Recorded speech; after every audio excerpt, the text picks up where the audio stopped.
തടഞ്ഞുവെച്ച SSK fund കേന്ദ്രത്തിൽ നിന്ന് ലഭിച്ചു തുടങ്ങിയതോടെ പ്രതീക്ഷയിൽ വിദ്യാഭ്യാസ വകുപ്പ്. 1158 കോടി രൂപ കേന്ദ്രം നൽകാനുണ്ടെന്നും ഇത് നേടിയെടുക്കാനും കഴിയുമെന്നും വിദ്യാഭ്യാസ മന്ത്രി വി ശിവൻകുട്ടി പറഞ്ഞു. PM ശ്രീ പദ്ധതി മരവിപ്പിക്കുന്ന കത്ത് AGയുടെ നിയമോപദേശത്തിന് ശേഷം കേന്ദ്രത്തിന് കൈമാറും. കഴിഞ്ഞ ദിവസമാണ് വിദ്യാഭ്യാസ അവകാശ നിയമപ്രകാരം ലഭിക്കേണ്ട 109 കോടി രൂപയിൽ 92 കോടി 41 ലക്ഷം രൂപ സംസ്ഥാനത്തിന് ലഭിച്ചത്. നിർമ്മാണ ആവശ്യങ്ങൾക്കുള്ള നോൺ റെക്കറിംഗ് ഫണ്ട് 17 കോടി രൂപ ഇനി കിട്ടാനുണ്ട്. സ്പെഷ്യൽ എഡ്യൂക്കേറ്റർ ഫണ്ടും ഉടൻ ലഭിക്കുമെന്നാണ് പ്രതീക്ഷ.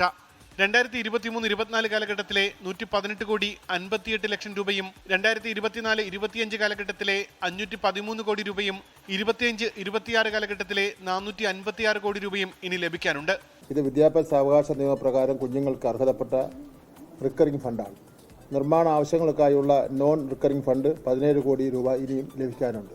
SSK ഫണ്ട് ആദ്യ ഗഡു ലഭിച്ചത് PMC പദ്ധതിയിൽ ഒപ്പിട്ടതിന്റെ നേട്ടമാണെന്നോ അല്ലെന്നോ പറയാനില്ലെന്നും വിദ്യാഭ്യാസ മന്ത്രി പ്രതികരിച്ചു. PMC പദ്ധതിയിൽ മരവിപ്പിക്കണമെന്ന മന്ത്രിസഭാ തീരുമാനം കേന്ദ്രത്തെ അറിയിക്കാനുള്ള കത്ത് AGയുടെ പരിഗണനയിലാണ്. 24 തിരുവനന്തപുരം. ലോകത്തെവിടെയായാലും ഏത് സമയത്തും 24 വാർത്തകളും ഓഗ്മെന്റഡ് റിയാലിറ്റി പാക്കേജുകളും എക്സ്പ്ലെയിനറുകളും വിശദമായി കാണാൻ ഞങ്ങളുടെ YouTube ചാനൽ നിങ്ങൾക്ക് സബ്സ്ക്രൈബ് ചെയ്യാം.